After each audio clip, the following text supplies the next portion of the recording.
Hey, welcome back, everybody. Happy Sunday night to you. And if you did not get to watch the sermon from this morning, let me just repeat myself if I could and say another time a happy Mother's Day to you. The sermons today are not Mother's Day sermons. I posted just a short Mother's Day greeting yesterday on our Facebook page. But happy Mother's Day to all you moms out there. And I do hope it's been a special day for you, even though you weren't able to be in church. But tonight, we are going to wrap up my favorite Bible character. It's the character of Jeremiah. Obviously not, Jesus would be my favorite Bible character, but we're talking about, other than Jesus, who that would be. And I'm not going to review points 1 through 9, but you can go back and see those other sermons and get 1 through 9. And I'm going to start with point number 10 tonight and talking about the life of my favorite Bible character other than Jesus, Jeremiah. So point number 10, if you're taking notes then, you can write this down as he wanted to quit. He wanted to quit. Now, you say, well, that's terrible. It is terrible, but I have to say that that's not horribly uncommon. I've been in the ministry well over 30 years now, and there have really only been 2 moments in my life where I thought, I am done with this. I'm done with it. Let me just go dig ditches somewhere. Let me go just do whatever. I'm done with this. But both of those moments, they did not last long, praise God. And I will say that in both of those moments that God was very near and dear to me, and I don't really know how to explain this without taking a few hours and tell you the whole story, but I can tell you that I felt in my soul the patience of God. And boy, am I so happy about the patience of God. Well, Jeremiah experienced it. He wanted to quit.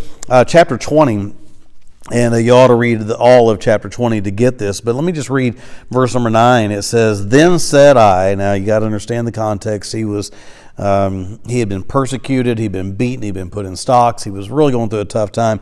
And he said, "Then said I will not make mention of him, nor speak any more in his name." Now, I've never been to that point. I've never said, I'm not going to talk about God anymore. I'm not going to mention God's name anymore. Never been quite that bad off. But, he was on the bottom. But then look at what he said after that. There in the middle of verse 7, he says, "But his word was in mine heart as a burning fire, shut up in my bones, and I was weary with forbearing, and I could not stay." He said, man, I wanted so bad just to quit and throw in the towel and say, forget it, I've had enough. I've had enough of this. He said, I just couldn't do it. I just couldn't do it. He did go on a little further in that same chapter, verse 14, and said, "Cursed be the day wherein I was born." He was down. I mean, Jeremiah was definitely on the bottom, horribly, painfully on the bottom. And it's been centuries now, but I feel bad for him. Just thinking back to what he was experiencing. And, I'm a preacher, and a preacher and a prophet are not the same thing. But there are some similarities, preachers and prophets, although we are not the same thing, we both do stand before people and bring messages on God's behalf. And so even though I'm not a prophet, I do feel a little bit of what he felt. Now you might say, but Pastor King, I'm not either of those, and so what do I have to say about this, and how does this hit me? Well, I will say this. About a little over a year ago, I was in a neighborhood way back over this direction, and I don't know if you've seen those door hangers that we put out.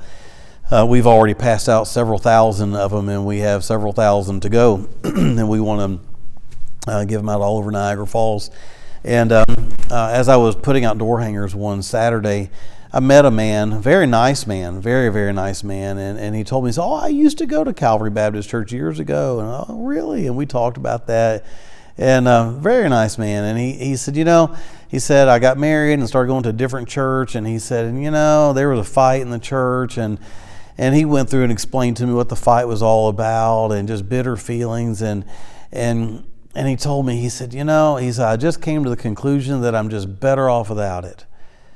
And oh my goodness, when he said that, he said, I came to the conclusion I was better off that. Something just felt like a dagger just stuck down deep into my heart. I thought, this poor man. So I can just picture him sitting in that church, watching this fight go on around him. And I could just picture him. And if you had seen his face and just what a gentle, kind-hearted man he was, I think you probably would feel the same thing I felt. That here you picture a man sitting in a church watching a fight take place and thinking, I'm better off without all this. Jeremiah felt like he was better off without all this. This is just bringing me so much grief and pain. And he just wanted to quit, but he couldn't.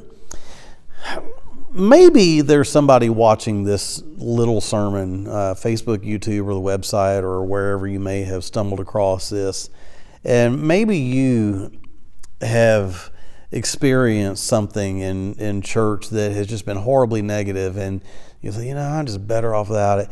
Can I just say, that's not God telling you that.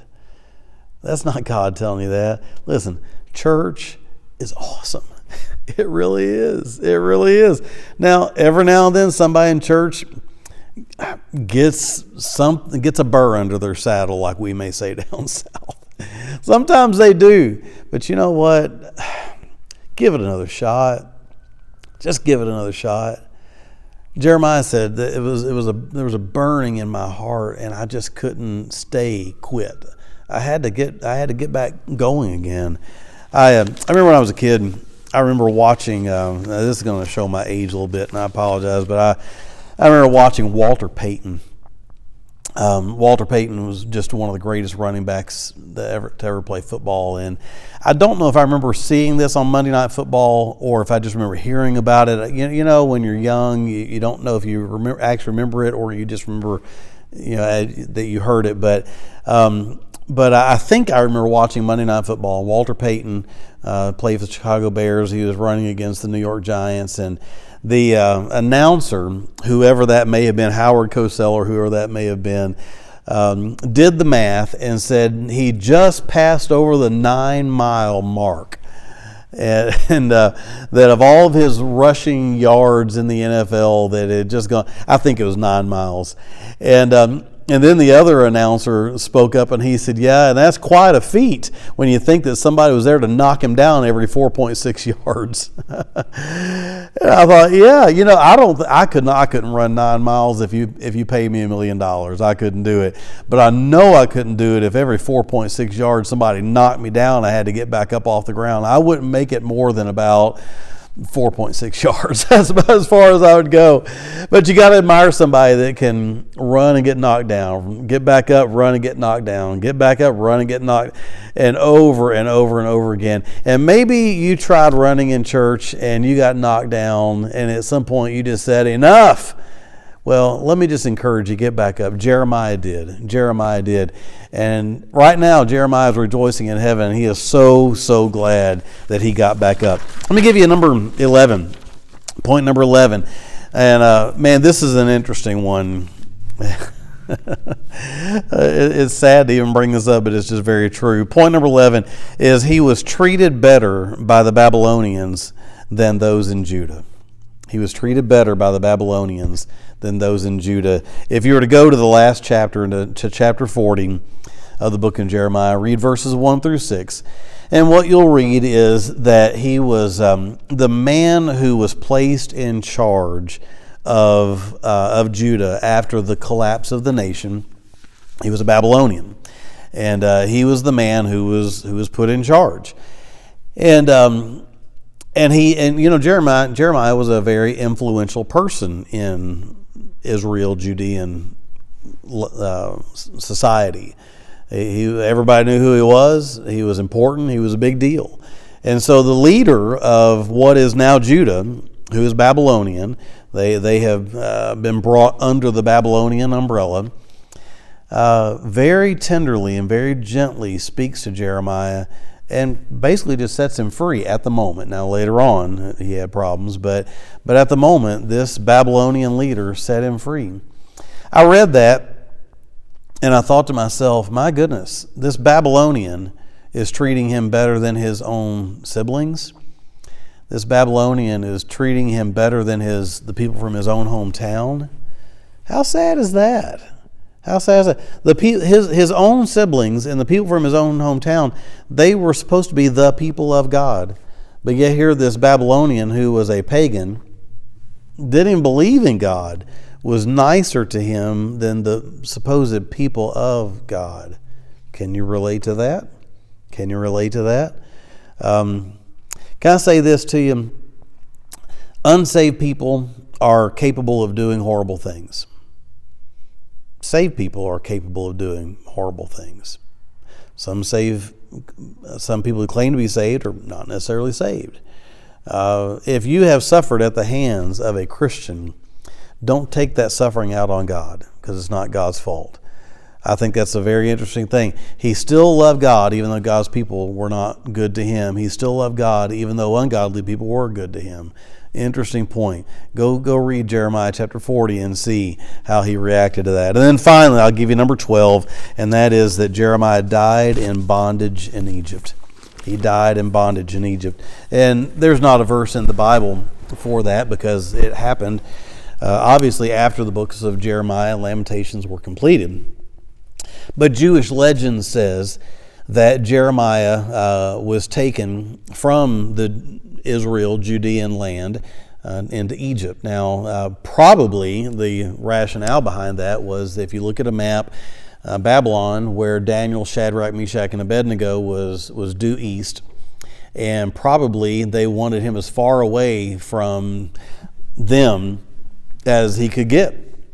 And if he had gone due west, he'd have been out in the middle of the Mediterranean Sea. So they took him southwest into Egypt, and the legend is that he died in a dungeon. Now, when you die in a dungeon, you either die probably of starvation or disease. Either starvation or disease. Now, I got to tell you, I for sure don't want to die of starvation, but I really, really don't want to die of disease in a dungeon. I really don't want to die that way. You say, well, Pastor King, but I thought God was a rewarder of them that diligently seek him, Hebrews chapter 11. Well, yes, God is a rewarder of them that diligently seek him. And can I tell you that Jeremiah has now spent century after century after century after century in the presence of God in heaven. No disease there. No starvation there. No dungeon there. None at all. He is totally blessed. And I can promise you that Jeremiah can look back on all the rejection, all the persecution, all the suffering, all the turmoil that he had to face. And now he is so glad that he stuck by the Lord, even though it caused him pain there. It's brought him glory in heaven. Listen, friend, be faithful. Be faithful.